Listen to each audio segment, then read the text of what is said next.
আল্লাহ নবী সাল্লাল্লাহু আলাইহি সাল্লাম বললেন, তুমি কি জানো আজকের রাত কোন রাত? হযরত আয়েশা রাদিয়াল্লাহু তাআলা আনহা বললেন, না ইয়া রাসূলুল্লাহ, আমি জানি না।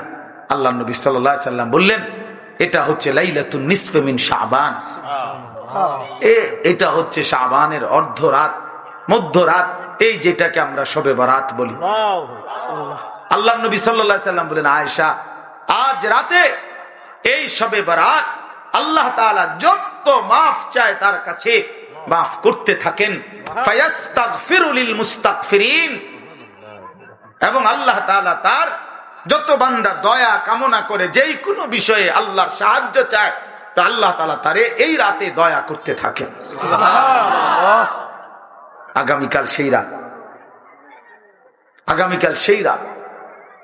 শুধু উৎসব ঢাক ঢোলের জন্য না বাবা, শবে বরাত ইবাদতের রাত।